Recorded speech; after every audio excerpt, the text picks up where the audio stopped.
Halo, Assalamualaikum. Assalamualaikum, Pak.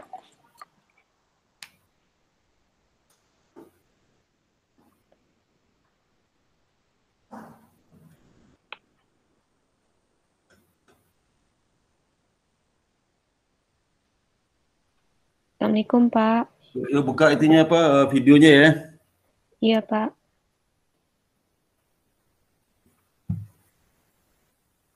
Ini Aura, Assalamualaikum, Pak. mana Aura Iya, Pak. kabarnya? Baik.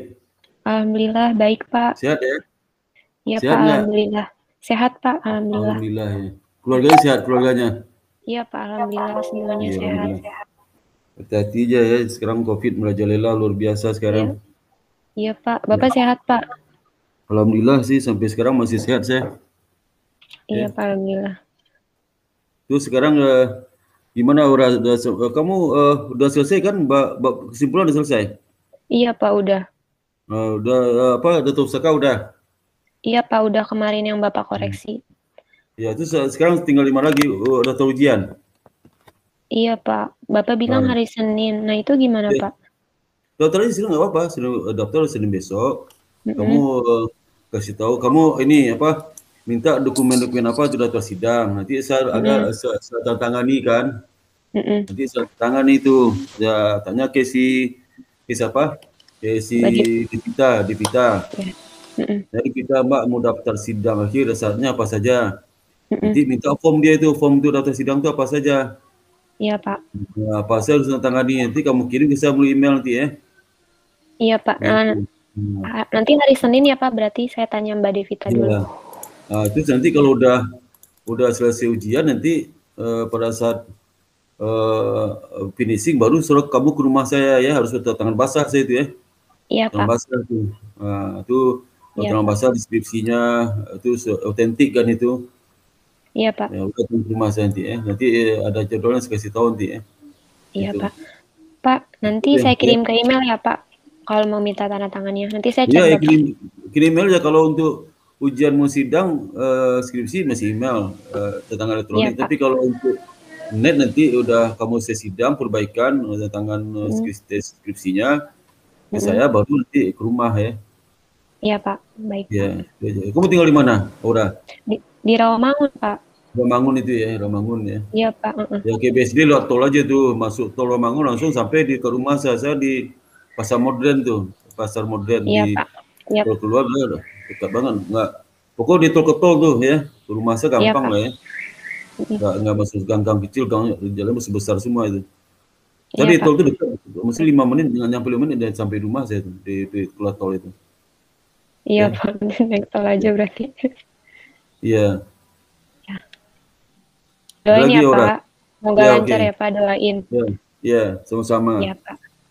Ya, Sudah, Pak. udah oke. Assalamualaikum, Aura. Iya, makasih banyak ya, Pak. Ya, sama-sama. Assalamualaikum, Pak. Waalaikumsalam. Assalamualaikum Pak Ya, Suparta. ya, Assalamualaikum. Ini Zahra ya, Zahra. Bapak Kamu maaf ada, ya, saya udah lama ya. gak bimbingan. Iya, kamu pembimbing saya kan, bukan sang uji ya, bukan ya? Bukan, saya bimbingan sama Bapak. Ya, sempro udah selesai. Belum Bapak, Eh, lo kamu sempro belum? belum. Saya udah lama banget gak Astagfirullah. bimbingan. Kenapa nggak bimbing sama saya? Kan saya kan baru pindah kerja. Oh, Nah, kamu yang kelas sore ya, kelas sore kan? iya, saya kelas sore. Terus bimbing Kan kerja di mana?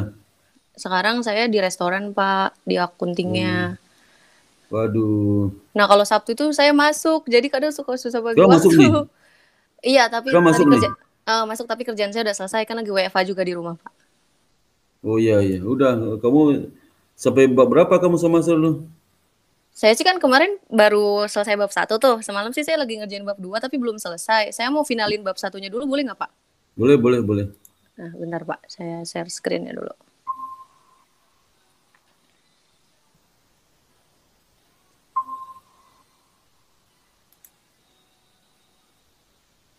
Hmm.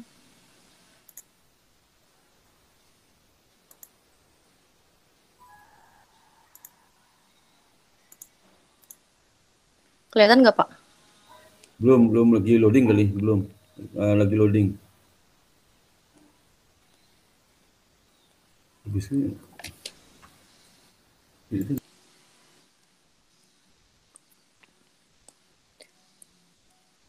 Kelihatan, Pak?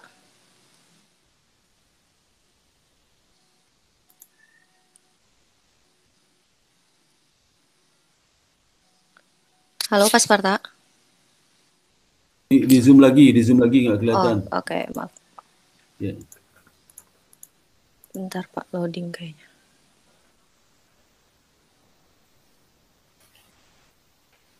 Coba vitamin D.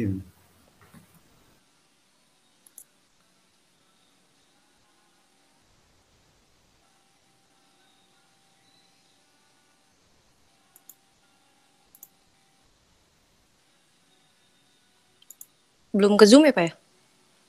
Udah. Gedein lagi, dikit lagi deh. Cukup, Pak? Kok nggak bergerak dah? Oh, bentar. Di saya sih udah. Sebentar, Pak. Udah. Udah. Tapi gedein nih, kecil lagi deh, gedein. Kemudian, bentar. Segini, Pak? Udah. Oke. Kan saya kemarin ada perubahan judul sedikit sih, Pak.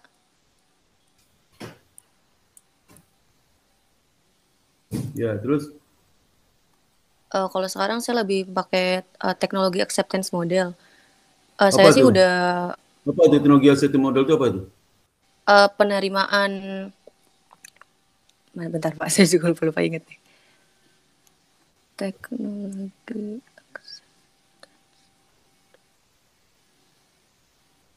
Ada di sini saya dijelasin. Sebentar. Nah. Itu tuh model yang dirancang untuk memprediksi penerimaan terhadap teknologi informasi, Pak. Kan di sini kan saya ngambilnya digital banking ya. Jadi kan kalau orang mau pakai digital banking itu kan nasabah yang menggunakan itu harus bisa menerima teknologi yang ada. Makanya saya ngambilnya di sini pakai teknologi acceptance model. Oh iya. Saya sih kemarin udah beresin sesuai sama yang Pak Sparta minta ya. Maksudnya kan kemarin disuruh jelasin masalah apa namanya? Perkembangan digital teknologinya, perkembangan mobile banking, terus juga dari OJK juga saya udah masukin peraturannya, sama gap-nya per alinea juga saya udah masukin. Mau saya bacain dari awal atau gimana, Pak? Bacanya.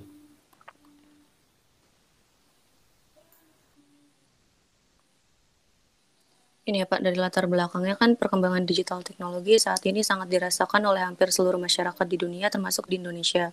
Perkembangan teknologi yang bergerak dengan cepat ini juga banyak mempengaruhi dan mengubah peraturan-peraturan yang ada pada berbagai perusahaan di hampir semua sektor. Di sini saya sebutin semua sektor yang ada di Indonesia termasuk sektor keuangan. Karena kan fokusnya saya di jasa perbankan ya Pak. Terus sektor keuangan kan juga menjadi salah satu sektor terbesar dalam pergerakan perekonomian di Indonesia yang nggak bisa menolak adanya perkembangan teknologi ini. Terus sebagai lembaga yang bertugas memberikan layanan kepada masyarakat, bank juga dituntut untuk selalu memberikan inovasi dan menyediakan layanan yang mudah, cepat, tepat, efektif, dan efisien kepada nasabahnya. Perkembangan digitalisasi keuangan di Indonesia juga dirasakan saat perusahaan keuangan berbasis teknologi atau biasa disebut dengan finansial teknologi mulai bermunculan. Di sini juga saya jelasin sedikit tentang finansial teknologi. Terus juga penggunaan smartphone yang jumlah penggunaannya semakin tinggi dari tahun ke tahun juga menjadi salah satu dasar saya mengambil judul ini Pak, karena kan kegiatan masyarakat sehari-hari sekarang udah nggak bisa lepas dari smartphone ya, baik itu mau ngelakuin kegiatan apapun termasuk juga menggunakan jasa layanan perbankan. Jadi masyarakat tuh nggak perlu datang ke bank lagi untuk mendapatkan jasa layanan karena semuanya udah bisa dilakuin dari handphone aja. Terus juga di sini ada penjelasan dari OJK mengenai layanan perbankan digital. Terus juga peraturan OJK tentang bank umum yang ingin melaksanakan atau menyelenggarakan layanan perbankan digital. Terus ini ada beberapa layanan digital kayak ATM, edisi, internet banking, SMS banking, phone banking, ataupun mobile banking. Terus juga di sini ada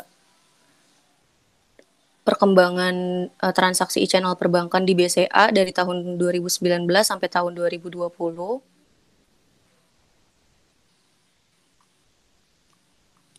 Kalau teknologi acceptance model ini kan lebih berfokusnya sebenarnya sama perceived ease of use sama perceived usefulness, Pak.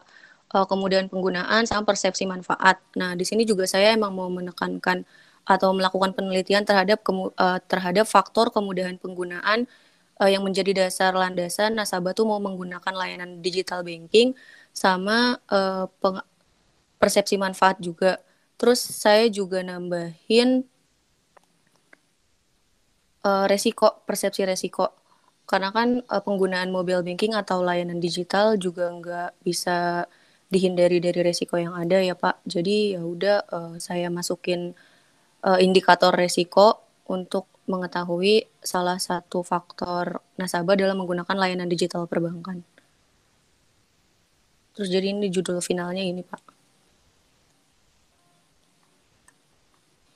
Di sini udah saya beresin sampai identifikasi masalah, pembatasan masalah, rumusan masalahnya. Ini apa empirical gap-nya mana? Kamu nanti penelitiannya objeknya apa itu? Ini Pak, mahasiswa di IBS yang menggunakan Masih layanan IPS. yang menggunakan layanan Nah, terus digital. nanti ya yang penelitian sebelumnya empirical gap mana di latar belakang itu yang sudah meliti siapa aja hasilnya kan bisa Ini beda-beda Pak. sama gimana mana? Ini Pak, maaf. Kemudahan penggunaan perceived ease of Enggak, Bu. Iya, terus. Iya, menjadi salah satu faktor yang menentukan apakah nasabah ingin menggunakan layanan perbankan digital atau tidak. Penelitian dilakukan oleh Kusumawati dan Riku Mahu tahun 2019 menyatakan bahwa kemudahan penggunaan memiliki pengaruh yang positif dan signifikan terhadap persepsi manfaat penggunaan internet banking. Sejalan juga dengan penelitian Khalid dan Sumarso tahun 2018 yang juga menyatakan bahwa kemudahan memiliki pengaruh signifikan terhadap minat penggunaan layanan internet banking. Terus indikator yang kedua dari persepsi manfaat, di sini juga sama. Penelitian mana dari yang penelitian sebelumnya mana sih yang ada empirical gap tuh nggak ada? Di latar belakangnya itu. di mananya tuh Pak? Latar belakang sebelum identifikasi masalah mana? Sebelum identifikasi masalah. Nah, ini kan belum masih penelitian, ini memiliki pengawasan tidak. Oh ini. Iya. Di penelitian ini. Oh, ini cuma ini aja nih. Baru ini doang sih Pak. Saya udah nyari beberapa jurnal internasional, cuman baru ketemu 2 soalnya nanti coba saya cari lagi. Lagi tambah lagi ya. Oke Pak. Jurnal internasionalnya minimal berapa Pak? Kamu apa? Jangan bertanya minimal pokoknya jangan nggak bisa suka minimal. Kalau bisa saya 20, 30, 100. Aja. Oh ya udah. Iya. Nanti coba saya cari deh Pak secukupnya. Ya, kamu apa judulnya coba lihat judulnya. Ini Pak. Apa judulnya? Analisis terhadap faktor-faktor yang mempengaruhi nasabah dalam menggunakan layanan digital Banyak perbankan. faktor tuh. Faktor-faktornya kan emang banyak Pak, tapi saya pembatasan masalahnya cuma di 3 aja sih Pak. Bukan kalau banyak faktor itu berarti penelitian sebelum sebanyak itu yang di referensi itu. Oke Pak. Banyak itu, masa 2 aja. Ini empirical gap itu sebanyak. Ya. Ya, saya udah ada sih Pak jurnalnya, nanti tinggal saya masukin aja berarti tinggal saya tambahin. Itu aja selesai. Oke Pak. Ya. Nanti minggu depan saya revisi bab 1 sekalian saya ajuin bab 2 ya Pak. Ya. Oke Pak Suparta, makasih ya Pak. Ya, sama. Ya berikutnya siapa lagi? Tolong tutup dulu apa si Zahra, Iya, Pak. dulu Zahra. Lagi loading Pak sebentar.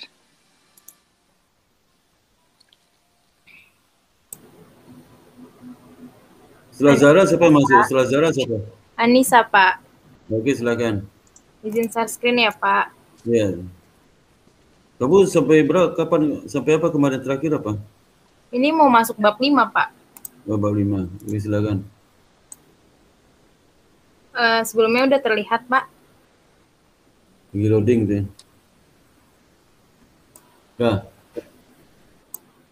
Untuk bab 5, kesimpulan dan saran, Hasil penelitian ini, yang pertama, variabel intelektual kapital memiliki hasil positif dan signifikan terhadap kinerja perusahaan pada sebelum dan masa pandemi COVID-19, yang artinya bahwa perusahaan perbankan di Indonesia, Malaysia, dan juga Thailand dapat memanfaatkan sumber daya yang dimilikinya, yaitu intelektual kapital dengan baik dan efisien yang dapat menambahkan value add untuk perusahaan tersebut. Yang kedua, untuk variabel CEO gender menghasilkan positif dan signifikan terhadap kinerja perusahaan pada sebelum dan masa pandemi COVID-19. Yang artinya bahwa mayoritas jajaran perempuan dapat dipertimbangkan untuk perusahaan karena pada dasarnya seorang CEO perempuan memiliki sikap lebih kehati-hatian untuk mengambil suatu risiko yang dapat meningkatkan nilai kinerja perusahaan. Yang ketiga, variabel pandemi COVID-19 menghasilkan negatif dan tidak signifikan terhadap kinerja perusahaan, yang artinya bahwa perusahaan perbankan di Indonesia, Malaysia, Thailand masih mampu bertahan menghadapi pandemi COVID-19 ini walaupun ekonomi terus menurun, tetapi kinerja perusahaan masih tetap terkendalikan. Halo, si Anissa. Ya, Pak. Kamu semua negara itu kamu jadikan satu ya? Iya. Kalau masing-masing negara satu persamaan regresinya gimana tuh? Coba untuk menambah analisis saja. Cukup nggak sampelnya? Kalau Malaysia berapa sampel Malaysia? Malaysia cuma 8, Pak. Walah, nggak cukup lah. 8 itu ya, nggak cukup. Iya. Singapura? Enggak Singapura, Pak. Thailand 11. Thailand berapa? 11, Pak. Sedikit cuman ya. Iya, makanya Jadi dia. kalau 8 itu kecuali di atas 10 tahun ya, baru cukup ya. Iya, Pak. Yaudah. Ya. Untuk keterbatasannya, ini yang kebetulan yang tadi Bapak katakan itu udah saya masukin ke keterbatasan saya sih, Pak. Bahwa penelitian ini tidak melihat hasil per negara, hanya melihat hasil gabungan dari 3 negara. Terus penelitian ini hanya menggunakan 3 negara yang termasuk dalam negara ASEAN dengan periode 2016 hingga 2020. Poin ketiga, penelitian ini hanya melihat dari perspektif kinerja keuangan saja, tidak melihat perspektif kinerja pasar. Yang keempat, variabel pandemi COVID pada penelitian ini hanya menggunakan proxy variabel dummy. Adapun saran dalam penelitian ini, yang pertama, penelitian selanjutnya diharapkan untuk menambahkan sampel dari berbagai negara, salah satunya negara yang terdaftar di ASEAN, untuk memperluas hasil yang dapat dijadikan perbandingan. Coba deh, yang keterbatasan nomor 1 mana? Keterbatasan nomor 1. Nomor 1 ini, Pak, menggunakan sarannya 3 apa? negara. Sarannya apa? Ini, Pak, menambah sampel. Itu keterbatasan nomor 2. Keterbatasan nomor 2, penelitiannya per negara aja. Maksudnya tidak melihat hasil per negara, hanya melihat hasil gabungan dari 3 negara. Sarannya apa? Sarannya ini sih, Pak, saya lengkap. Mana sarannya? Oh, iya.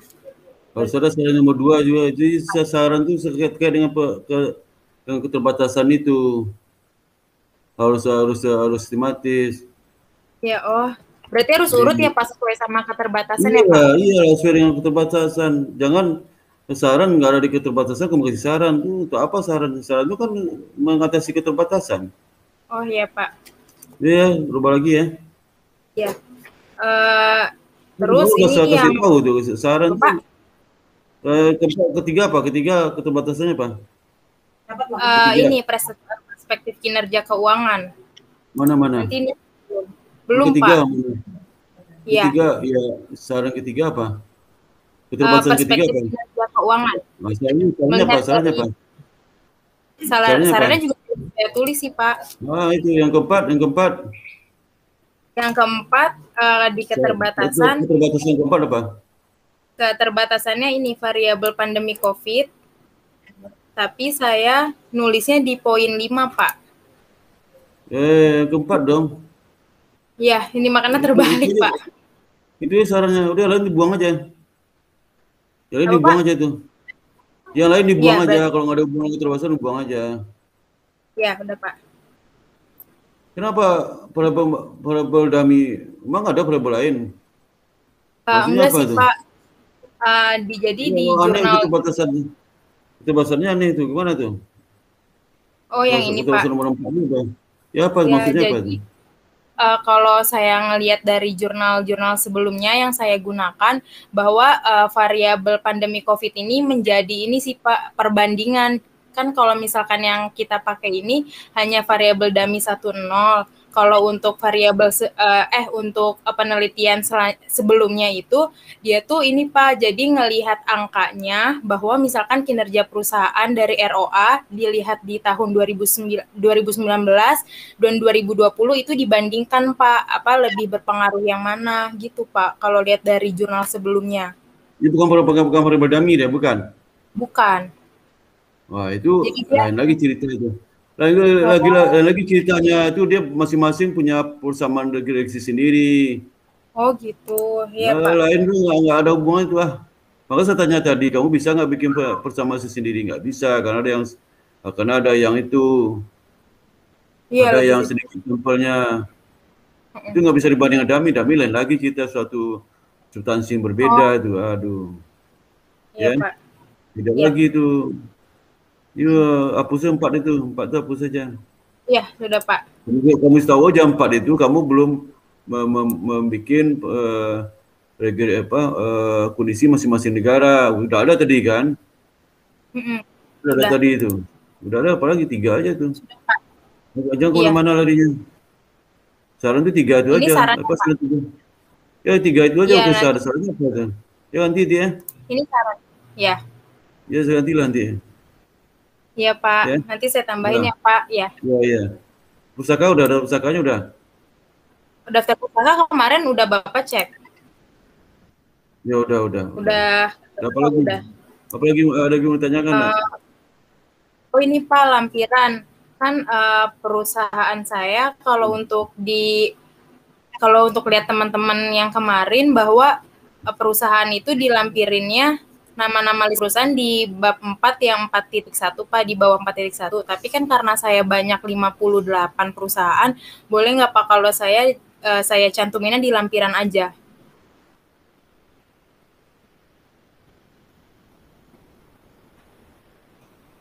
Apa Sparta? Itu terus. Jadi ini lampiran Pak. Iya. Ini untuk uji statistik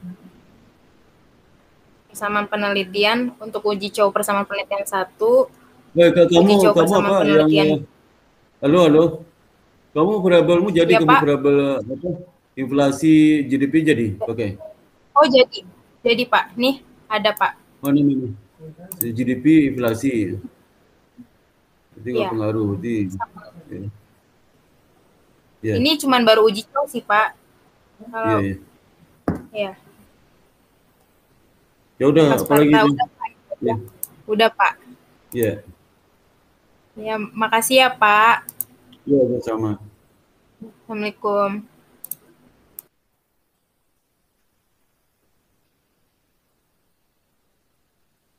Berikutnya siapa lagi? Pak izin live ya Pak. Makasih Pak Sparta. Iya, Assalamualaikum. Silakan Zara. Waalaikumsalam. Yang udah selesai boleh live ya. Ya. Oke, silakan Raisa. Bapak? Ya. Oh, ini siapa yang si Nesa? Iya, Bapak maaf sebelumnya, saya anak bimbingan Bu Nova. Iya. Saya mau minta tanda tangan Bapak buat saya yang suruh Bapak aja. Kenapa Pak? Yang suruh Bapak aja, yang rubah. Berita acara coba. Waktu itu nggak ada. Waktu itu pas saya semprum nggak ada revisi dari Bapak. Berita acaranya ada nggak? Berita acara? Bentar Pak. Iya, coba tampilkan berita acaranya.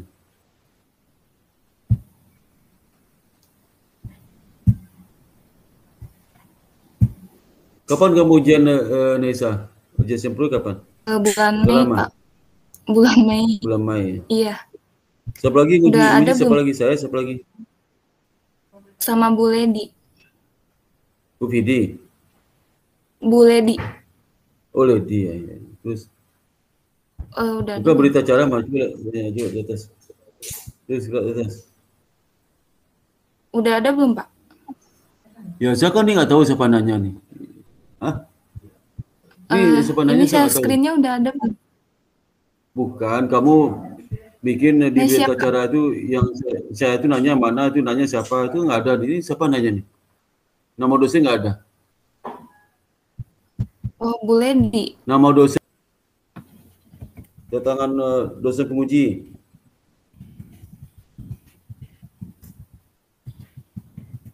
Asrufina itu tangan juga, ngerti nggak?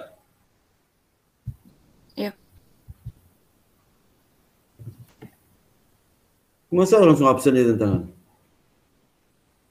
Iya Pak, yang ini dari IBS-nya Pak. Kasih ini dulunya Pak.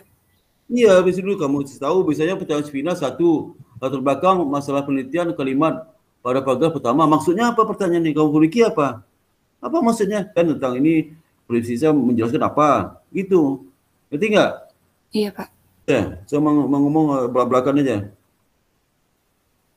Nanti saya langsung kirim email aja atau gimana Pak? Kirim email aja. Ya? Oh ya. Ya baik Pak, terima kasih ya Pak. Ya. Assalamualaikum. Ya, sekali lagi. Waalaikumsalam. Makanya saya ingin ketemu sama kamu itu. Jangan bilang nggak ada pertanyaan saya ngomongin. Live dulu ya Pak. Ya, silakan Nesa. Silakan live ya. Makasih Pak. Silakan live. Ya, sama. Ya, siapa lagi berikutnya? Raisa Pak. Silakan Raisa. Silakan ngomong apa? Ya Pak. Ini saya izin ini ya Pak, share. Ya, kamu sampai di mana kemarin? Mau pembahasan Pak? Ya, pembahasan udah pernah saya cek belum? Belum Pak, ini baru mau dicek pembahasannya. Iya. Ada Pak. Pak, udah ada belum Pak? Lagi loading.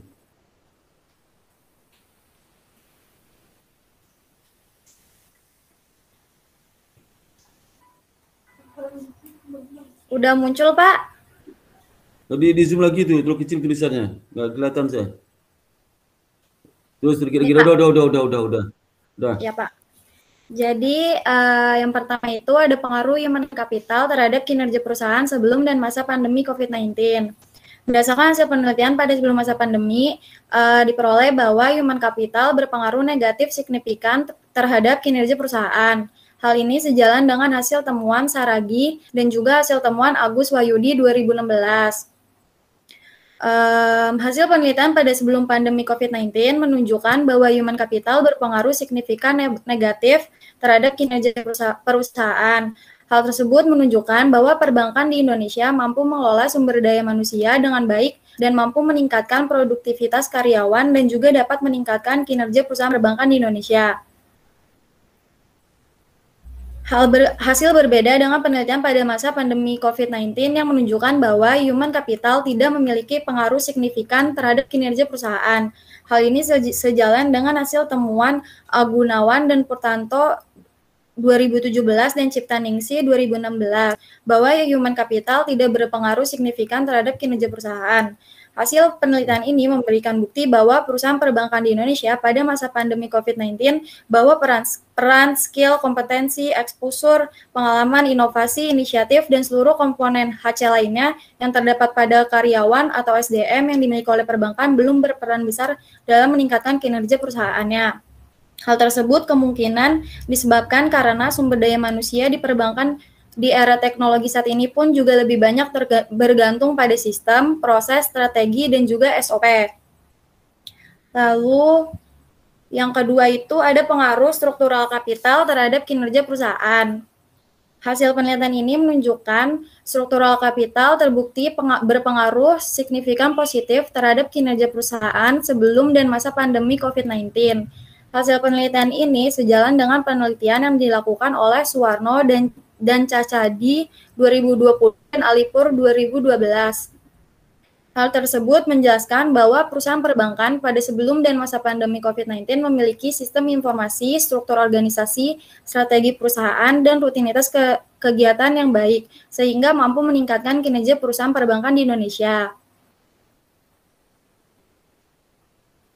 Lalu menurut pandangan RBT menyatakan bahwa perusahaan mendapatkan keunggulan kompetitif dan kinerja unggul memiliki, menguasai, dan memiliki dan menggunakan aset-aset strategis. Hasil dari penelitian ini memberikan bukti bahwa struktural kapital mampu memanfaatkan struktur perusahaan yang dimiliki perusahaan secara optimal untuk menciptakan kinerja perusahaan perbankan. Yang ketiga itu ada pengaruh kapital employee terhadap kinerja perusahaan.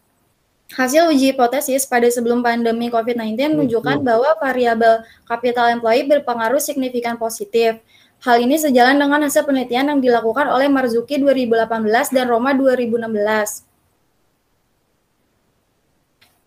Lalu, hasil uji hipotesis pada masa pandemi COVID-19 menunjukkan bahwa kapital employee tidak berpengaruh signifikan terhadap kinerja perusahaan, yang mana hal tersebut tidak sejalan dengan hasil penelitian Roma 2016, namun sejalan dengan hasil penelitian Gunawan dan Putranto 2017 yang menunjukkan bahwa CE tidak berpengaruh terhadap kinerja perusahaan. Hal tersebut memberikan bukti bahwa pada masa pandemi COVID-19, perusahaan perbankan sudah tidak dapat menggunakan secara maksimal fisikal asetnya dalam menghasilkan nilai tambah. Lalu yang keempat itu ada pengaruh leverage terhadap kinerja perusahaan.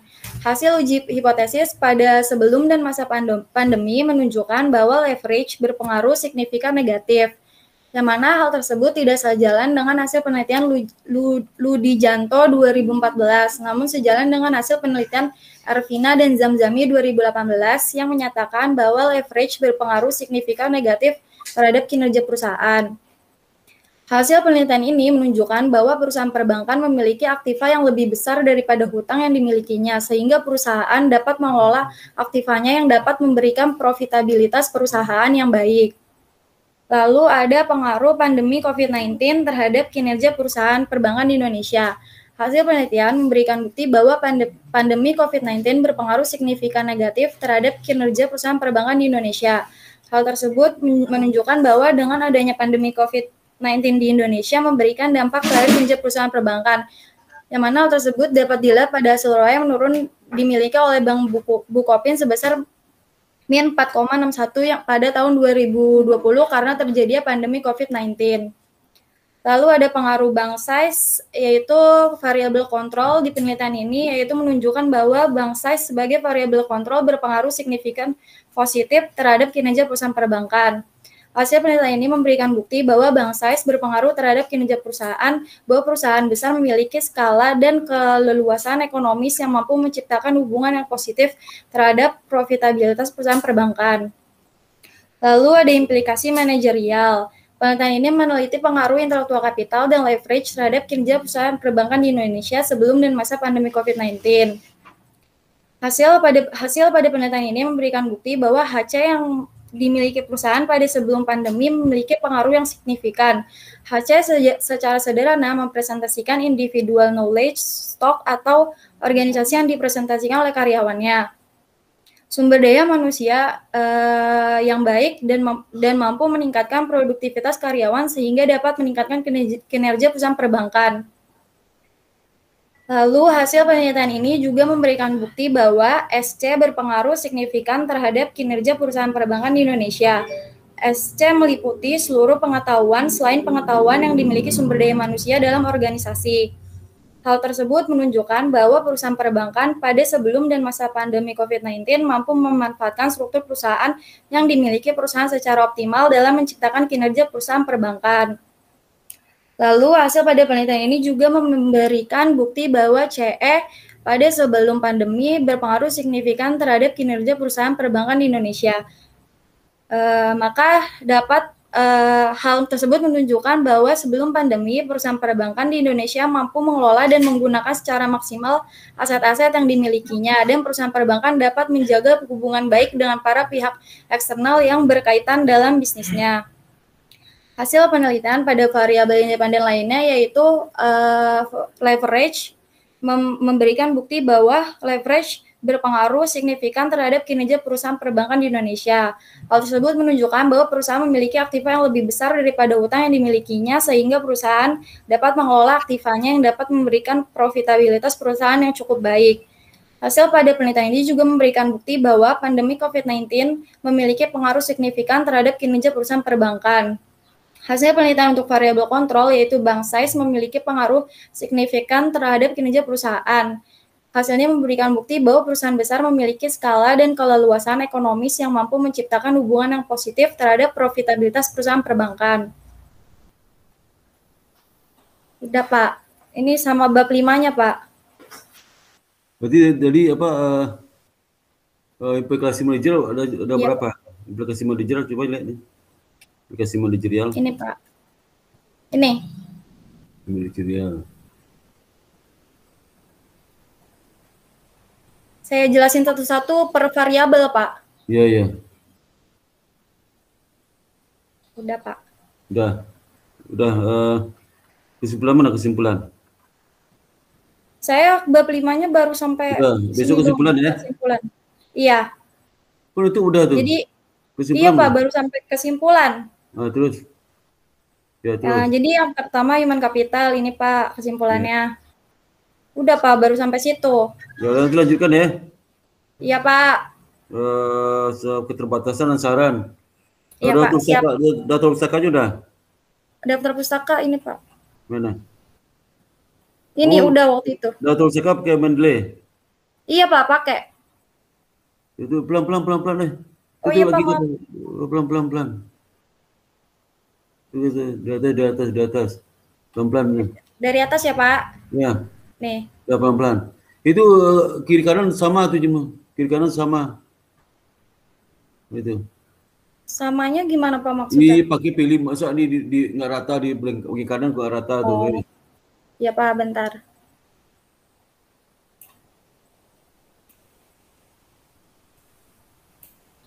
Ya.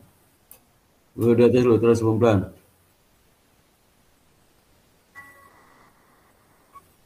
Tuh. Pelan-pelan. Pelan-pelan. Jangan bergerak dulu. Ya, Pak. Itu kalau HTTP itu melalui. Yang mana, Pak? Ardianto. Kalau ini, Pak. ada Ardianto itu kan HTTP jurnal tuh. Iya, Pak. Sebelum HTTP itu melalui. Iya, Pak, soalnya ini kan dari Mendeley-nya langsung. Ini nggak apa-apa, Pak. Oh, langsung tuh? Iya, Pak, dari Mendeley-nya langsung. Kalau misalkan udah itu, dia langsung muncul. HTTP itu kamu ngasih nggak, bukan? Enggak, bukan, Pak, dari Mendeley-nya. Oh, ya udah. Dari Mendeley ya? Iya, Pak. Terus apa lagi itu? Nih, Pak. Jadi bukan kamu ngasih link internetnya, bukan kamu ngasih? Enggak, Pak. Oh, ya. Bukan, dari Mendeley-nya. Ya, terus, Wah. Nih, Pak. Terus.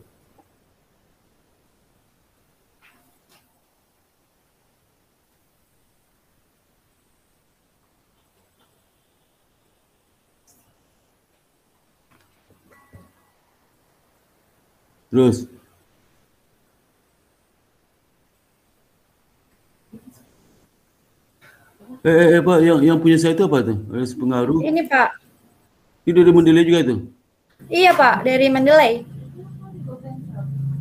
Oh, jurnal ekonomi bisnis ya. Terus judulnya benar nggak itu? Dari pengaruh efisiensi dan kecemaran, benar ya? Benar, Pak. Dari Mendeley-nya langsung kayak gitu otomatis. Iya, itu terus, Bang. Ini, Pak. Dah. Ya tinggal kamu perbaiki ya terbatasan saran ya. Iya, Pak. Nanti saya lanjutin ya, Pak. Itu kalau keterbatasan saran itu kan sebentar tuh. Kok bisa nggak minggu besok selesai nggak? Minggu. Halo? Ya, Minggu besok selesai nggak? Minggu besok selesai nggak? Minggu. Iya, Buat Pak. kesimpulannya. Minggu besok kan minggu depan. Minggu depan, Pak. Oh, Nah, kalau besok, selesai tahu insya saya. Allah, Pak. Biar kita Zoom meeting Iya, aja. Pak. Kilometer aja sebentar ya. Iya, Pak. Biar Senin Siap, daftar Pak. ujian. Dah, Iya, apa Pak. lagi itu? Makasih Ya, ya, Pak. Easy live ya, Pak. Ya, sama Reza, sama-sama. Assalamualaikum. Live juga ya, Pak. Ya, silakan, Laura. Mau Lydia, Pak, saya Pak mau. mau dia kamu bimbingan saya bukan? Iya, Pak, bimbingan Pasparta. Kok nggak Saya pernah? baru selesai ngolah data. Kok nggak pernah saya lihat kamu? Sudah lama nggak ketemu. Iya, Pak, saya baru bimbingan lagi, Pak. Kemarin saya fokus di ngolah data dulu. Udah berapa bulan nggak ketemu saya? Ah, Hah? Sebulan kayaknya Pak. Sehabis Sebulan? sempro Pak. Apa Udah 2 lupa bulan saya. Pak? 2 bulan. Iya, udah lupa saya wajahnya. Iya, saya baru bimbingan lagi soalnya Pak. Oh iya. Oke, Saya silakan. izin share screen ya Pak. Iya, silakan.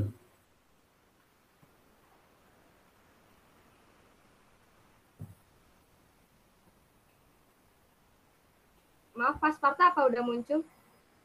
Udah ada muncul. Di zoom dikit lagi, digedein lagi. Iya Pak, baik. Sudah Pak? Udah. Ya Pak, baik.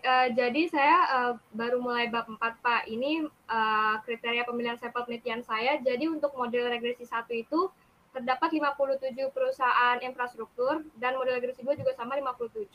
Namun yang tidak melaporkan secara berturut-turut itu ada 20 perusahaan Pak di model regresi 2 maupun 1. Jadi untuk model regresi 1 itu karena 5 tahun dia ada 37 perusahaan dan 185 observasi data. Dan untuk model regresi 2 itu ada 37 perusahaan, dia 2 tahun jadi 74 observasi data Pak. Ya, terus? Selanjutnya ada analisis statistik deskriptif. Ini baik model regresi 1 dan model regresi 2 saya jelaskan di ini Pak, di per variabelnya. Jadi nilai minimum dan maksimumnya saya jelaskan di perusahaan mana. Baik model regresi 1 dan model regresi 2 ini saya jelaskan Pak per variabelnya. Lalu selanjutnya ada uji asumsi klasik. Yang pertama ada uji normalitas. Untuk uji normalitas model regresi 1 dan 2 ini dia tidak terjadi datanya terdistribusi normal Pak, karena untuk model regresi 1 ini datanya 0,200 lebih besar daripada 0,05 dan model regresi 2 ini 0,167 lebih besar dari 0,05 sehingga kedua model regresi ini datanya terdistribusi normal. Yeah. Selanjutnya ada uji multikolineritas. Untuk uji multikolineritas kedua model regresi ini juga tidak terjadi multikolineritas Pak, karena nilai FIF dari kedua model regresinya ini kurang dari 10 dan nilai toleransinya itu lebih dari 0,10 Pak. Sehingga kedua model regresi ini tidak terjadi multikolineritas. Lalu selanjutnya ada uji autokorelasi. Untuk kedua model regresi ini, dia model regresi pertama ini ada 1,882 dan model regresi 2 1,919. Yang mana dia lebih kecil dari dia itu DU-nya sebesar, untuk model regresi 1 DU-nya itu sebesar 1,79, lebih kecil dari DW-nya sebesar 1,8 dan lebih kecil dari 4 kurang DU-nya sebesar 2,2706. Lalu untuk model regresi keduanya, dia DU-nya itu sebesar 1,7383, lebih kecil dari nilai DW-nya yaitu 1,919 dan lebih kecil dari nilai 4 kurang DU-nya sebesar 2,26. Sehingga dari dua model regresi ini tidak ada autokorelasi Pak. Lalu selanjutnya ada uji heteroskedastisitas. Untuk model regresi pertama maupun model regresi kedua, dia bebas dari heteroskedastisitas karena dua-duanya memiliki nilai signifikasi lebih dari 0,05 Pak. Lalu selanjutnya ada uji regresi linear berganda. Di sini saya jelaskan Pak untuk model regresi satunya dan untuk model regresi duanya juga saya jelaskan. Itu halo. Itu iya, Pak. Jangan pakai kotak-kotak itu, hilangkan kotaknya. Oh, hilangin kotaknya Pak. Bersama regresi itu. Bukan. Bersama regresinya itu kamu kotakin tuh. Oh iya Pak, baik Pak. Ini Pak. Hilang kotaknya, hilangin. Iya Pak. Hilangin. Sudah ya Pak. Seperti ini Pak. Ya. Yang ini juga saya hilangin ya Pak. Bentar.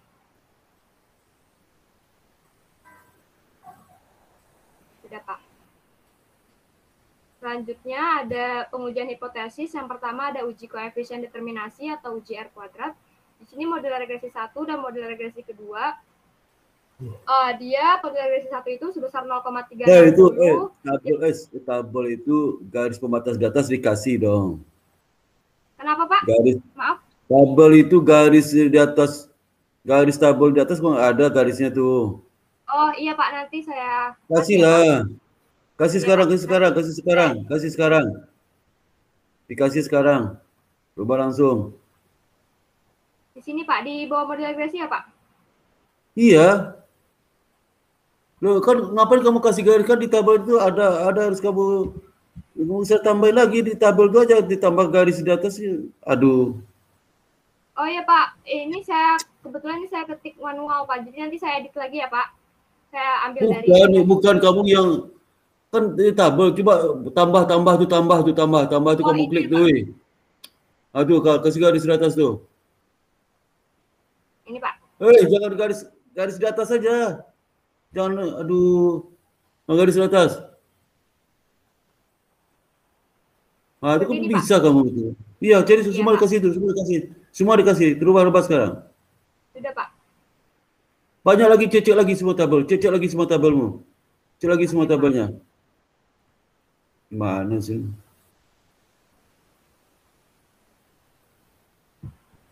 Cek lagi semua tabel. Iya Pak, ini saya sudah. Dapat di mana cara seperti ini, aneh. Maaf Pak. Kau nggak lihat di mana?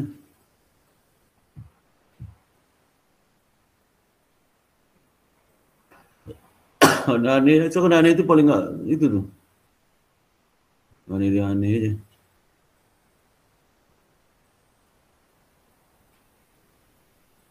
Itu garis bawah juga ada yang nggak dikasih. Coba aja.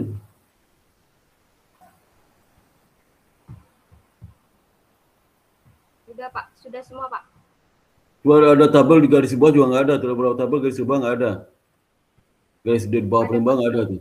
Ini garis mana nih? Di atas mana nih? Ini Pak. Coba. Yang sebelumnya itu. Yang mana? Tabel 45 itu mana garis atas tuh? Tabel 45 garis atas mana? Di atas one sample Kolmogorov Smirnov. Itu garis tuh? Iya, garis. Itu garis kok abu-abu yang warna hitam dong, yang abu-abu. Ini warna hitam Pak. Itu lagi tabel bawah, terus. Ini udah saya garisnya Pak. Garis bawahnya mana? Tabel 47 garis bawahnya mana? Garis bawahnya udah ada Pak. Apa? Di garis tabel 47 itu garis bawah itu. Di bawah itu garis tuh. Ada Pak, ada garisnya Pak. Nggak ada garis itu garis abu-abu bayang-bayangnya itu tuh. Garis warna hitam, jelas garis atas itu jelas. Iya Pak, baik.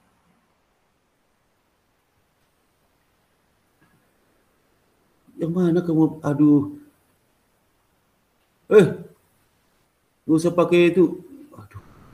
Karena yang petak-petak tadi ada tuh, Mbak. Iya Pak. Itu ada tuh. Situ aja dekat ini nih. Cara kamu ngasih garis di atas itu gimana caranya? Coba garis di atas gimana caranya cari itu? Itu kan? Iya. Di bawah juga sama. Aduh gimana sih? Aduh, iya. Kacau tuh. Ini Pak. Nggak ngerti gimana sih kamu nih? Iya Pak, maaf. Parah banget nih. Cek lagi tuh, buat tuh. Itu udah garis belum tuh? Tabel 48 bawahnya. Ini sudah hitam Pak warnanya. Warna abu tuh, warna abu. Warna hitam aja warnanya. Iya Pak, baik. Sudah Pak. Jangan bilang sudah, kamu ceknya di bawah tabelmu ada nggak di bawahnya? Itu sudah aja tuh.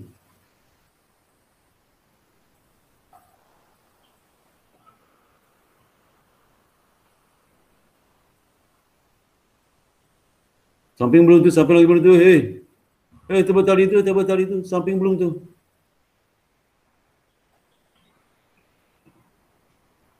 Udah Pak.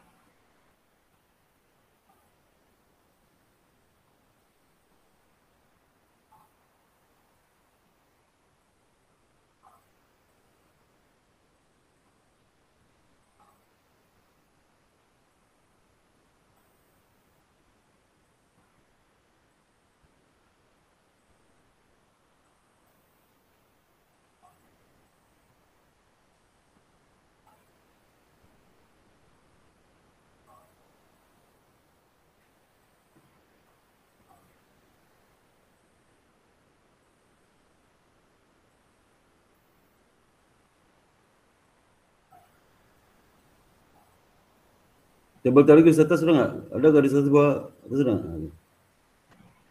Udah Pak. Bilang lagi itu.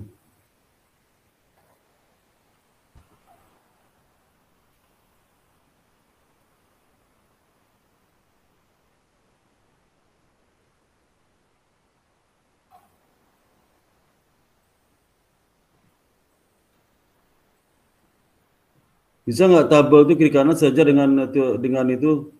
Iya Pak. Bisa nggak bikin tabel itu jangan melewati garis kiri kanan tuh, bisa nggak? Hurufnya dikecilin tapi nggak apa-apa, Pak.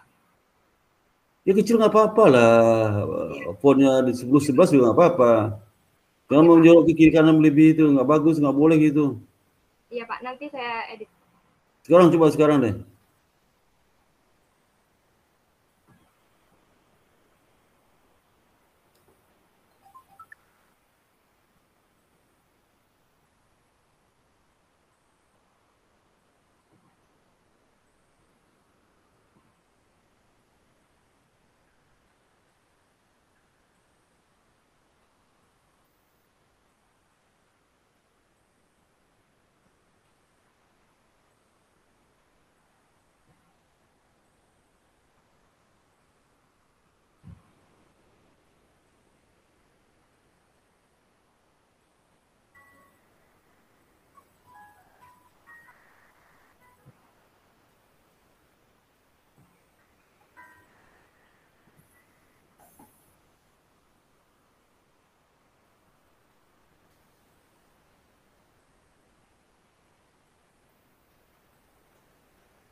Itu kamu taruh kursormu ditambah itu, tambah ke itu Sudah Pak, seperti ini Pak. Nah, mana bagus dari tabel tadi itu sekarang? Mana bagus? Coba nilai. Sekarang Pak. Gimana matanya itu nggak bisa lihat yang bagus kali. Iya Pak, maaf. Nanti yang sisanya saya edit selanjutnya ya Pak.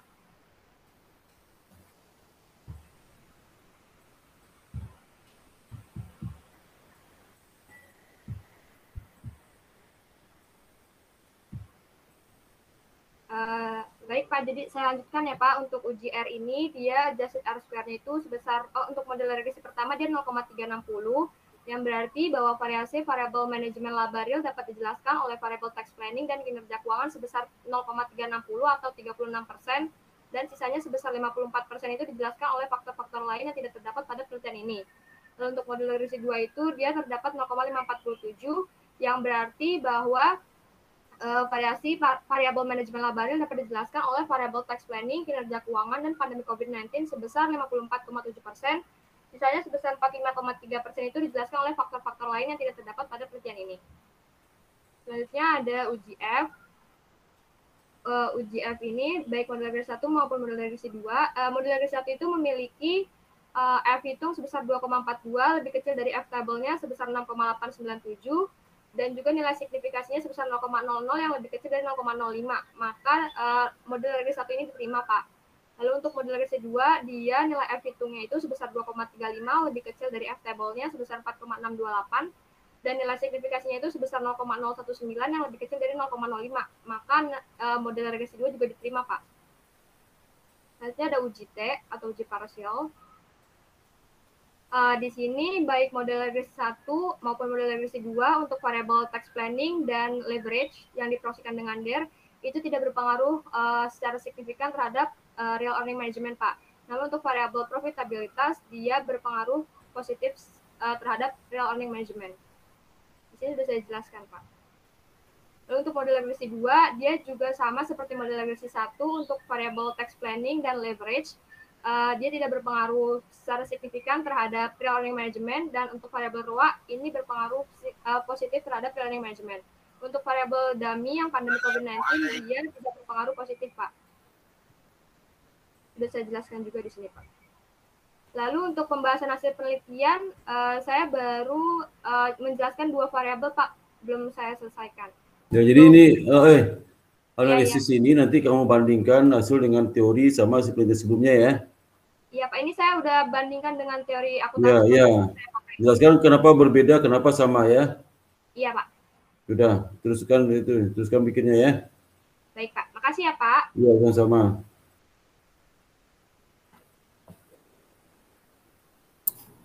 Oke, sekarang si Rike, kamu susah banget menyebut namamu. Rike, terserah Bapak aja, gampangnya gimana manggilnya? Si Rike, siapa nama panggilan? Iya, Rike. Aduh, nama susah banget, Rike, Liani, Bernadi, patah-patah lidah saya sebutnya. Rike, terakhir gimana? Sehat kamu? Sehat? Alhamdulillah. Bapak gimana sekeluarga? Saya juga sehat, alhamdulillah. Iya. Keluargamu mana sehat? Alhamdulillah sehat juga sih, Pak. Enggak terpapar ya. Kamu yang tinggal Tangerang kan? Iya. Kita tetangga, Bapak. Iya, tangga dekat di sini di BSD Tangerang dekat. Paling setengah jam itu. Iya. Ya. Sehat selalu ya. Kamu udah sampai di mana sekarang? Terakhir ke apa? Apa yang diskusikan terakhir? Terakhir saya tentang yang uji parsial. Sekarang saya mau pembahasan. Ya, udah silakan. Ya. Izin share screen ya, Bapak. Ya, ya.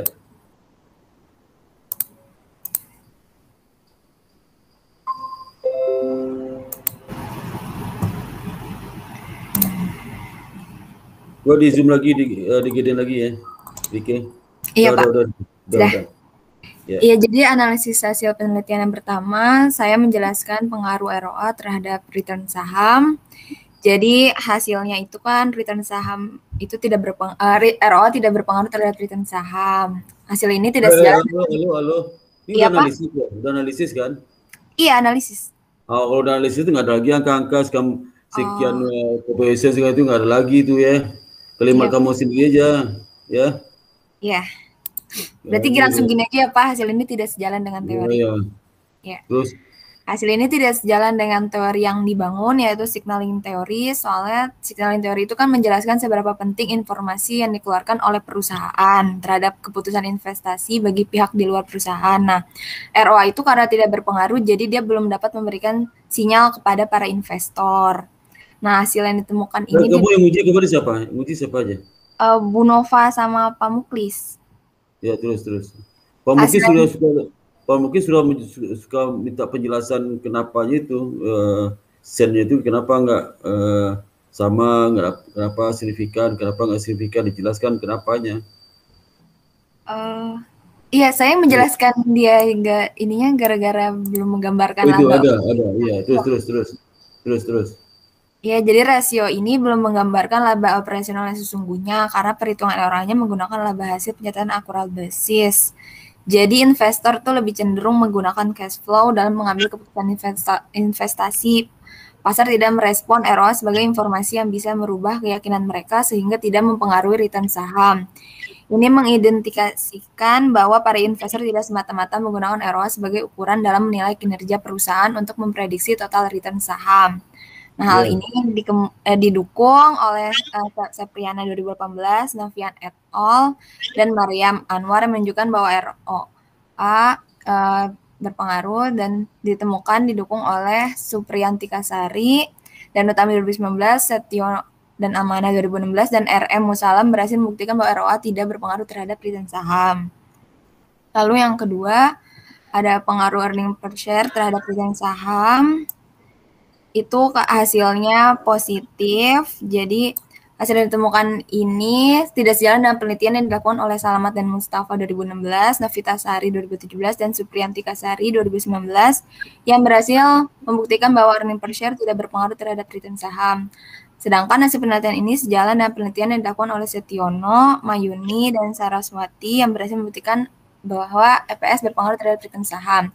Hasil ini sejalan dengan teori yang dibangun, yaitu signaling teori, karena signaling teori menjelaskan bahwa sinyal positif yang dihasilkan oleh earning per share dapat menunjukkan kondisi likuiditas perusahaan yang baik dan perusahaan mampu memenuhi return yang diharapkan oleh investor. Bagi para investor, informasi EPS merupakan informasi yang dianggap paling mendasar dan berguna karena bisa menggambarkan prospek earning di perusahaan masa depan.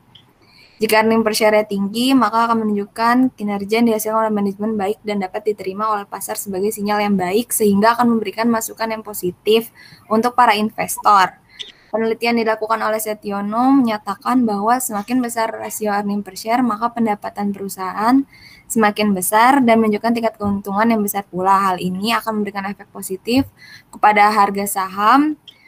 Peningkatan harga saham itu sendiri membuat return saham yang diperoleh investor juga meningkat. Oleh karena itu, perusahaan yang stabil biasanya memperlihatkan stabilitas pertumbuhan earning per share setiap triwulannya. Lalu yang ketiga ada pengaruh kepemilikan manajerial terhadap return saham. Hasil yang ditemukan dalam penelitian ini tidak sejalan dengan penelitian yang dilakukan oleh Islamia, Novitasari, dan Firjiawan yang menyebutkan bahwa tidak terdapat pengaruh antara kepemilikan manajerial dengan return saham, sedangkan hasil penelitian ini sejalan dengan penelitian yang dilakukan oleh Jana, Novian, dan Nafisha yang berhasil membuktikan bahwa KM berpengaruh positif terhadap return saham. Hasil ini sejalan dengan teori yang dibangun, yaitu agensi teori yang dikemukakan oleh Jensen dan Meckling yang menyatakan bahwa kepemilikan saham oleh manajemen perusahaan dapat menyetarakan kepentingan pemegang saham dan meningkatkan kinerja manajemen, karena pihak manajemen merasa memiliki perusahaan. Karena agensi teori menjelaskan bahwa semakin besar proporsi kepemilikan saham manajerial, maka akan menjadi pendorong bagi pihak manajemen untuk bertindak sesuai dengan keinginan pemegang saham, salah satunya untuk memaksimalkan return saham. Selain itu, manajer akan cenderung semakin giat dalam kepentingan pemegang saham yang tidak lain adalah mereka sendiri, dan hal ini juga akan mengurangi asimetri informasi sehingga semakin besar pula return saham yang dihasilkan. Penelitian yang dilakukan oleh Novia menyatakan bahwa tidak ada perbedaan rata-rata kinerja perusahaan antara perusahaan dengan kepemilikan manajerial dan perusahaan tanpa kepemilikan manajerial, meskipun rata-rata kinerja perusahaan dengan kepemilikan manajerial lebih baik. Lalu ada pengaruh pandemi COVID-19 dalam memoderasi return on asset terhadap return saham. Hasil penelitian ini tidak sejalan dengan Sis et al. Yang menghasilkan bahwa pandemi COVID-19 berpengaruh terhadap return saham, sedangkan hasil penelitian ini sejalan dengan penelitian yang dilakukan oleh Dharmayanti et al. Yang berhasil membuktikan bahwa pandemi COVID-19 tidak berpengaruh terhadap return saham. Pandemi COVID-19 tidak berpengaruh terhadap return saham pada perusahaan subsektor food and beverage karena subsektor food and beverage merupakan salah satu subsektor yang tetap berhasil bertahan walaupun terjadi krisis. Karena produk-produk yang dihasilkan merupakan kebutuhan primer masyarakat sehingga walaupun terjadi pandemi COVID-19, hal ini tidak akan mempengaruhi return saham. Jadi hasilnya sesuai kondisi ya? Iya. Lalu pengaruh pandemi COVID-19 dalam memoderasi earning per share terhadap return saham.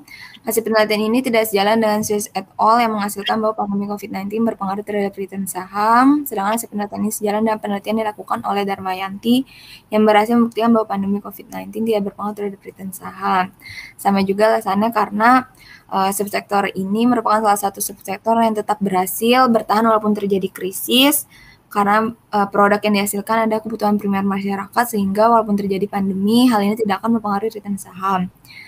Dan terakhir, pengaruh pandemi COVID-19 dalam memoderasi kepemilikan manajerial terhadap return saham. Hasil penelitian ini tidak sejalan dengan Dharmayanti et al. Yang menghasilkan bahwa pandemi COVID-19 tidak berpengaruh terhadap return saham, sedangkan hasil penelitian ini sejalan dengan penelitian yang dilakukan oleh Sess et al. Yang menyatakan bahwa pandemi COVID-19 berpengaruh terhadap return saham. Pandemi COVID-19 merupakan wabah yang melanda semua sektor ekonomi, termasuk pasar modal.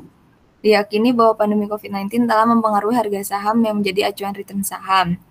Penelitian dilakukan oleh Sess et al. Menyatakan bahwa pandemi COVID-19 telah menghentikan perekonomian di seluruh dunia sehingga menyebabkan guncangan di beberapa sektor perusahaan. Namun, berdasarkan data pasar saham di penutupan tahun 2020 dalam kondisi pandemi COVID-19, seringkali terjadi panic selling saham oleh investor sehingga pada beberapa perusahaan subsektor food and beverage tetap mampu bertahan bahkan mengalami kenaikan return saham. Hal ini dikarenakan dengan kepemilikan manajerial yang tinggi pada perusahaan tersebut.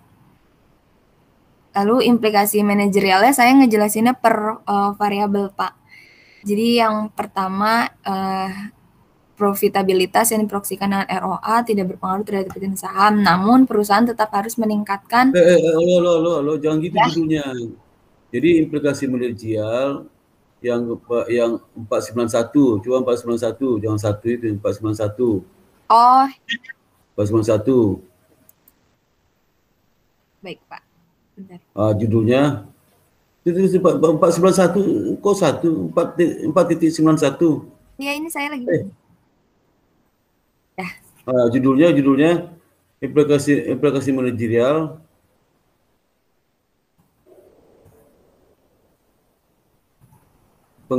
hasil implikasi manajerial hasil pengaruh profitabilitas terhadap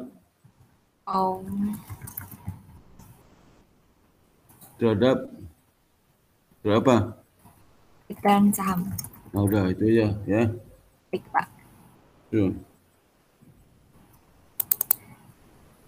Jadi tingkat profitabilitas yang diproyeksikan dengan ROA tidak berpengaruh terhadap return saham, namun perusahaan tetap harus meningkatkan nilai ROA dengan cara menyusun strategi manajerial, contohnya dengan melakukan optimalisasi penggunaan aset perusahaan atau mesin produksi, meningkatkan penjualan produk dengan cara menciptakan inovasi pada produk yang dimiliki oleh perusahaan, dan meningkatkan profit margin dan mempertahankan perputaran aktiva. Lalu untuk tingkat profitabilitas yang profitabilitas yang diproyeksikan dengan earning per share berpengaruh terhadap return saham. Oleh karena itu, perusahaan harus berusaha untuk meningkatkan nilai earning per share dengan cara menyiapkan strategi agar biaya produksi dapat lebih efektif dan efisien sehingga menghasilkan net profit yang lebih besar. Seperti melakukan penghematan biaya penggunaan aset, melakukan optimalisasi penggunaan aset perusahaan, dan menciptakan inovasi pada perusahaan yang dimiliki oleh perusahaan. Ya, udah. Pak, saya ganti judulnya dulu.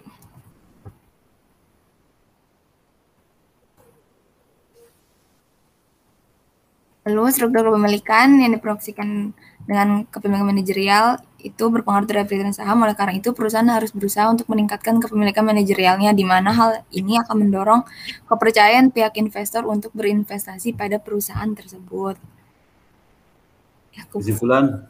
Kesimpulannya, penelitian itu bertujuan untuk menganalisis pengaruh dari profitabilitas yang menggunakan return on asset, earning per share, dan struktur kepemilikan yang menggunakan kepemilikan manajerial terhadap return saham dengan firm size sebagai variabel kontrol dan pandemi COVID-19 sebagai variabel moderasi.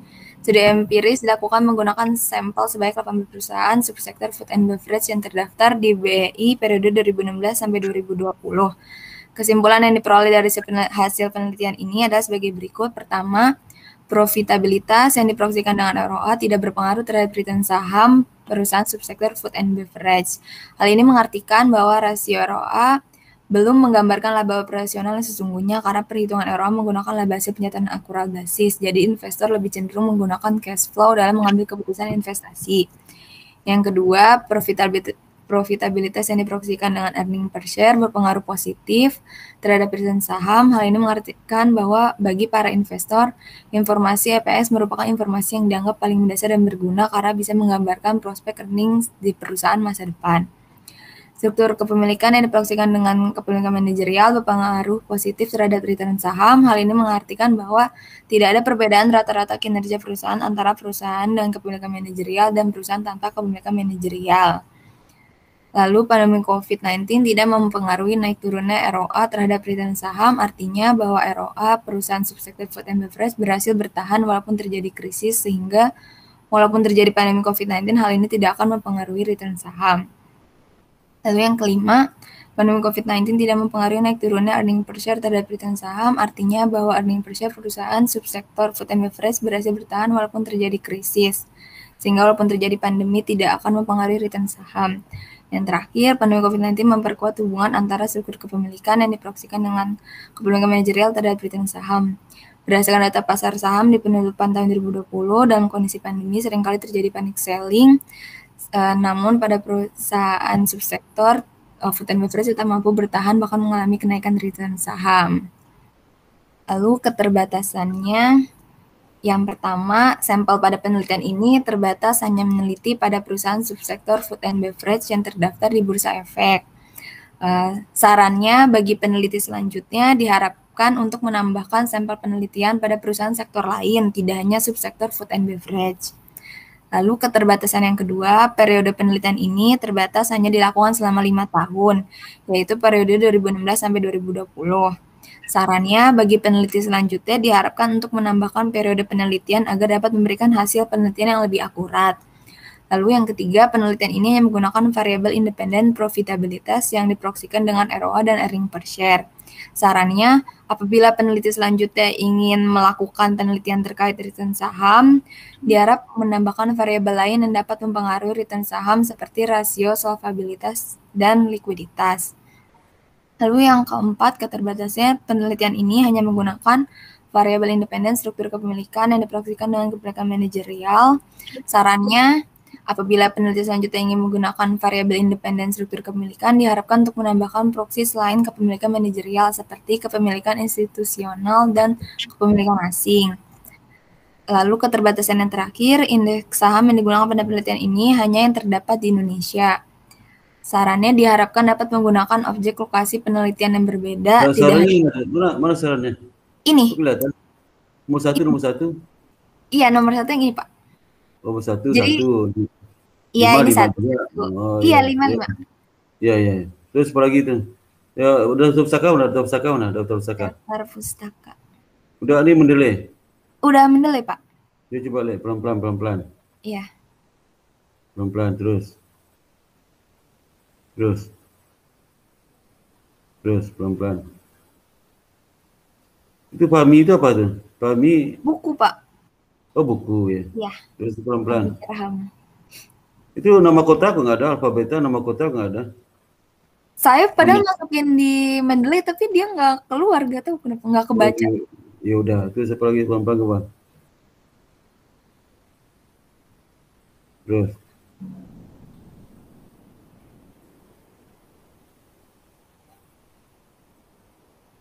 Udah, terus.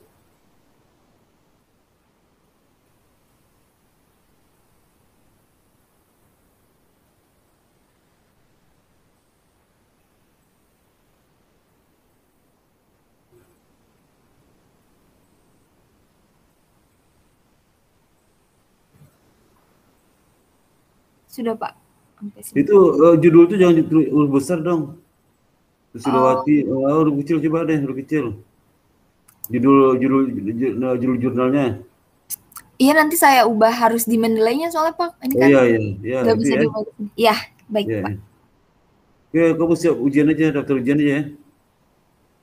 Ya. Daftar sidang aja. Sidang aja. Sidang skripsi, Senin daftar aja, Senin daftarkan aja. Jadi minta formnya apa? Formnya tanya dulu. Ya? Iya. Baik, Pak. Ya. Ada lagi mau ditanyakan nggak? Ada lagi mau ditanyakan? Hah? Tidak cukup, Pak. Bisa ujian dia bikin poinnya segala macam ya? Iya, baik, Coba hubungi Mbak Devita. Iya, Pak. Ya. Cepat lulus, ngapain lama di IBS ya? Cepat lulus ya. Iya, Pak. Makasih banyak ya, Bapak. Sama-sama, Rike. Terima kasih, sehat selalu ya. Sehat selalu juga, Bapak. Iya. Sparta, maaf izin live ya, Pak. Oh iya, mau dia yang mana? Yang tadi itu, bukan? Iya, yang mana nih? Sebelum Rike, Pak. Hah? Ya tadi sebelum saya, Pak. Coba video mana? Oh iya. Ya silakan. Sebegini mau yang baru nih. Ya. Kamu cepat deh ke ujian ya. Iya, Pak. Kamu tinggal kesimpulan aja tuh. Itu belum implikasi juga, Pak. Oh, aplikasi ya. Ya udah ya. Oke, silakan. Ya, silakan sama-sama. Saya izin live juga ya, Bapak. Makasih. Silakan. Iya. Ini Sulawati, silakan Sulawati. Ya, Pak. Buka videonya. Izin share screen ya, Pak. Iya. Videonya mana? Buka video dong. Aduh, video buka. Udah, Pak. Video belum dibuka tuh, belum buka videonya. Oh iya, sebentar. Nge-lag.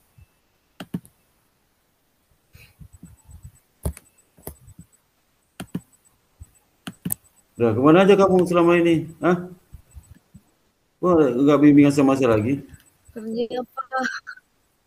Halo? Iya, kerja. Nggak kedengaran suaranya, suara nggak keluar. Bentar ya, Pak. Hah? Halo, Pak. Baru kerja tuh, Sabtu kerja juga kamu? Ya. Kerja terus, Pak. Halo ya. Libur aja masih kerja terus, Pak. Ini saya habis bikin laporan. Kamu kan PNS bukan? Mau share screen. Kamu kerja di kantor lurah? Kerja kantor lurah kan? Kan, Pak, masih PJLP. Iya, masih PJLP, Pak. Gimana? Masih PJLP, Pak. Gimana? Bukan PNS, PJLP Pak, honorer. Ya kan di kantor lurah kan? Bukan? Honorer, Pak. Jadi kantor lurah kan kerjanya? Kok bisa tiap hari kerja? Iya. Tiap hari kerja, kenapa tuh? Enggak ada apa, lebih sibuk pada orang bank. Padahal kan seharusnya kan WFH. Nggak boleh istirahat. Minggu masuk juga, minggu. Kan ya, Pak? Pak, udah muncul belum, Pak? Belum ada. Wajah kamu kelihatan tuh. Iya. Masih hari libur aja masih ngerjain laporan, Pak. Laporan PPKM, CRM, keluh pengaduan juga banyak kan sekarang. Kebuka. Kenapa, Pak? Waduh, sibuk banget kamu ya. Pak, muncul nggak, Pak? Lagi loading. Udah. Tuh di zoomnya digedein tuh. Capek banget. Malah pas pandemi malah semakin banyak kerjaannya. Ya korban, berapa orang yang meninggal di tempatmu? Sama pandemi malah semakin banyak kerjaan. Yang meninggal berapa orang? Yang meninggal tiap hari pokoknya ada aja deh. Itu rekapannya juga saya kerjain juga itu yang meninggal kasus COVID. Tiap hari minta meninggal. darah terus dari puskesmas. Tiap hari berapa orang meninggal? Ada aja Pak peti jenazah sehari peti jenazah ngambil dari kantor saya bisa 5 sehari tuh Pak. Di wilayah Tebet doang. Kelurahan Tebet aja tuh, 5 sehari. Di kecamatan Tebet doang. Sekecamatan Tebet sehari bisa 5 peti. Kemarin aja ada yang meninggal di kantor sayanya. Kan kantor saya kan persis banget belakang rumah sakit tuh sama polsek. Terus dia ngantri ke rumah sakit kan. Terus karena udah kehabisan antriannya, dia terus katanya sesak. Disaksiin tuh ada sama pegawai kantor saya juga. Terus dia sesak terus dia meninggal di situ di belakang kantor saya. Udah berapa lama dia kena COVID? Udah berapa lama dia kena COVID? Enggak, dia belum tahu COVID apa enggaknya. Dia baru pengen periksa ke rumah sakit. Tahu-tahu nomor antriannya penuh. Kan harus pagi-pagi banget, Pak. Dia datang udah siang kan. Terus ditolak dari rumah sakit. Sebenarnya itu bisa masalah juga sih. Di rumah sakit tempat. Udah berapa umurnya? Masih muda sih, 40-an. Bapak-bapaknya masih 40-an. Ya sesak napas katanya kan. Banyak banget Pak yang COVID. Kantor saya aja banyak yang COVID. Tapi tetap aja nggak ada WFH. Kamu gimana tuh, nggak rawan kena kamu? Iya itu dia. Nih kalau sekarang sih badan saya juga agak-agak nggak enak sih, takut juga. Hati-hati tuh. Hati iya, udah. Makanya ini udah flu-flu gitu. Hati-hati tuh ya flu-flu. Kamu makan minum apa vitamin? Dikasih apa oleh? Iya. Vitaminnya apa saja? C sama D. C sama D. Sama sehari berapa kali minum? Sehari berapa butir minum? C-nya berapa butir minum sehari? Jarang Pak kalau itu 2 hari sekali paling. 500 gram, 500 gramnya. Ya 500 gram. Berapa? Iya.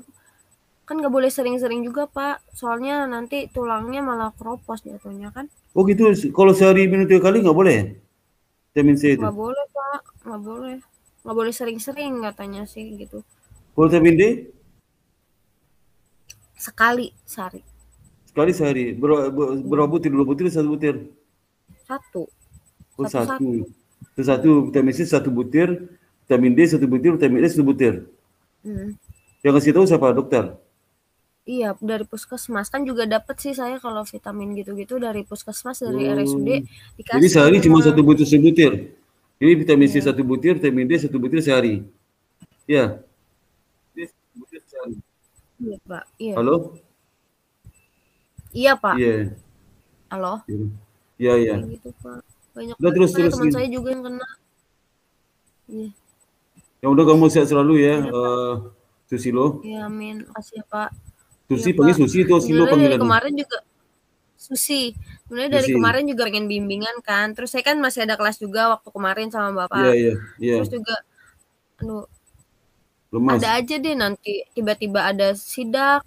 Kan Pak Anies kan suka kadang-kadang sidak juga tuh ke kantor kan. Lagi ribet buat piket itu, buat posko piket PPKM-nya Pak kan di kantor. Lagi itu kantor saya kebetulan yang kena sidak kan.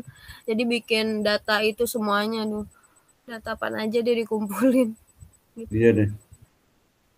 Ya udah, terus Susilo, kamu udah sampai di mana nih? Ini bab 1 udah selesai. Bab 1 udah selesai kok.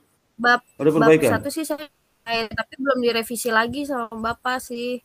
Kemarin kan saya udah masukin sumber-sumbernya juga dari latar belakang masalahnya. Terus ada fenomenanya saya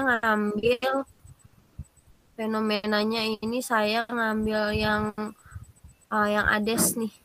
PT Akasya ini dia pertumbuhan itunya aja sih Pak, laba bersihnya tuh meningkat setiap tahunnya. Boleh nggak sih Pak, gitu aja? Ya udah nggak apa. Ya terus apa lagi itu? Terus dari fenomena yang di atas itu, ini kan saya kan replikasi Pak. Skripsinya replikasi dari penelitiannya si Kadek Agustina nih udah saya masukin juga. Ya, terus? Halo? Iya. Ya, terus ya. Penelitian Kadek Agustina Dewi, Wayan Swendara, dan Fridayana Yudi Atmaja pada tahun 2016 yang berjudul Pengaruh Perputaran Kas, Piutang, dan Perputaran Persediaan terhadap Profitabilitas. Nah, hasil penelitiannya ini menunjukkan bahwa perputaran kas, piutang, dan persediaan berpengaruh terhadap profitabilitas. Sedangkan dari penelitiannya si Eka Ayu Rahayu dan Joni Susilo Wibowo pada tahun 2014 bahwa perputaran kas dan perputaran piutang tidak berpengaruh terhadap profitabilitas. Pada perusahaan manufaktur hanya saja perputaran persediaan yang berpengaruh terhadap profitabilitas. Itu, Pak. Makanya saya ngambil judul pengaruh perputaran kas, perputaran piutang, perputaran persediaan.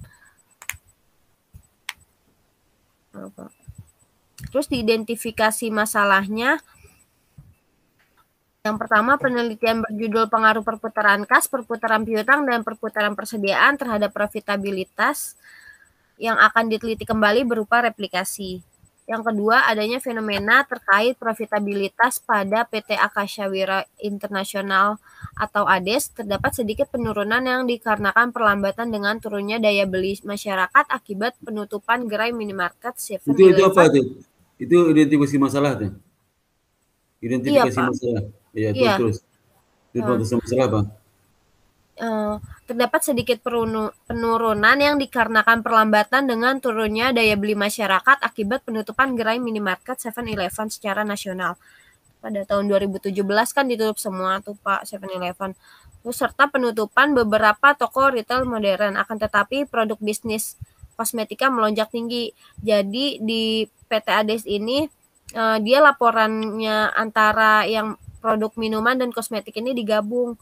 Makanya pada saat bisnis minuman ini turun, agak sedikit menurun, tapi kebantu sama hasil penjualan kosmetik kayak Makarizo gitu punya PT ADES.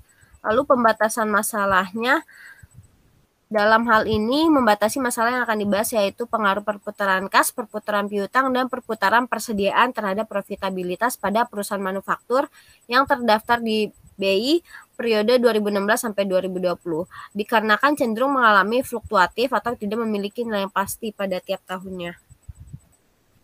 Rumusan masalahnya, apakah perputaran kas berpengaruh terhadap profitabilitas pada perusahaan manufaktur sektor industri barang konsumsi yang terdaftar di BI periode 2016 sampai 2020?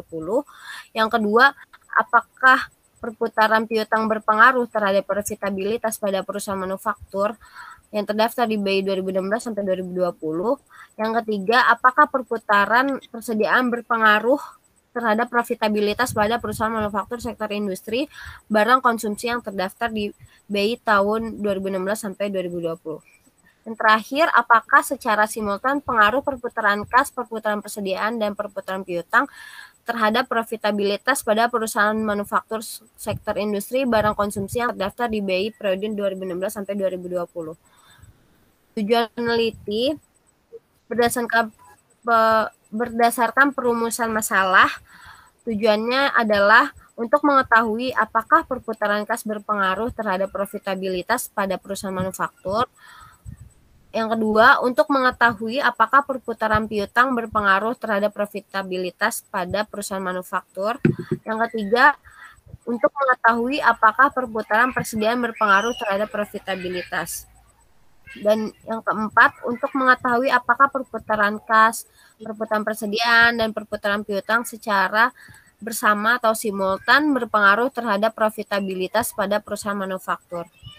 Manfaat penelitiannya bagi penulis, meningkatkan wawasan pengetahuan agar lebih memahami mengenai perputaran kas, perputaran piutang, dan perputaran persediaan dalam bagaimana pengaruhnya terhadap profitabilitas perusahaan manufaktur yang terdaftar di Bursa Efek Indonesia.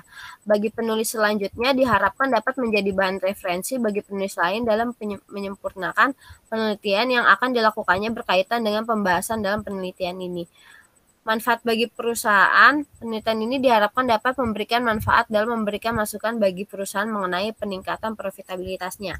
Selain itu juga sebagai bahan pertimbangan perusahaan dalam menentukan kebijakan apa yang dilakukan perusahaannya dalam pengambilan keputusan. Sistematika penulisan bab 1 pendahuluan. Bab ini menjelaskan pendahuluan yang berisikan latar belakang masalah, perumusan masalah, tujuan penelitian, manfaat penelitian, dan sistematika penelitian.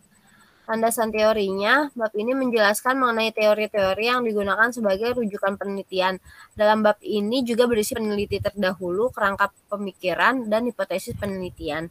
Yang ketiga, metodologi penelitian. Bab ini menjelaskan tentang objek penelitian, variabel, metode penelitian, metode pengumpulan data, dan metode analisis data. Bab 4, hasil penelitian dan pembahasan. Bab ini menjelaskan hasil-hasil tahapan penelitian, mulai dari analisis, desain, hasil testing, dan implementasinya. Yang terakhir, penutup, bab kelima. Bab ini berisi kesimpulan dan saran dari seluruh penelitian yang dilakukan. Sekian, Pak, presentasi dari saya. Mohon. Oke, baru bab 2 ya. Bab 2, oh, ini udah oke, Pak. Langsung bab 2 aja ya, Pak. Kapan selesai bab 2? Udah. Iya. Bab 2 kapan selesai? Pak, mau banget minggu depan. Soalnya teman saya ada 2 orang yang sempro. Pengen nyusul. Ya udah ya. Iya. Udah ya. Ya, Pak. Ini udah oke ya, Pak ya? Udah. Oh iya. Ada lagi mau ditanyakan, Susi? Fenomenanya udah, Pak, cukup itu aja kan? Nggak apa-apa ya, Pak? Cukup fenomenanya juga. Yang ada saja nggak apa-apa ya, Pak? Kalau nanti di ujian disuruh tambahkan lagi, tambahin aja ya. Iya, saya soalnya masukin satu kasus doang dari independennya si profitnya ini. Nggak apa ya, Pak?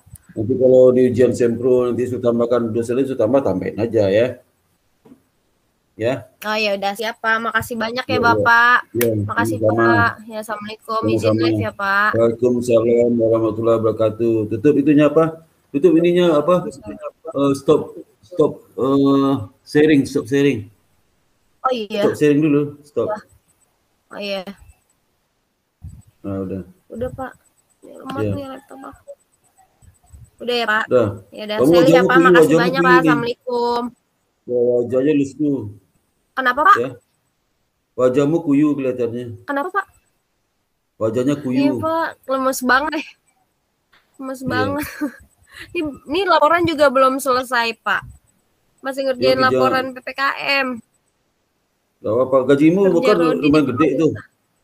Asal gaji gede nggak apa-apa. Kenapa, Pak? Asal gaji gede Pak, UMR. UMR, Pak.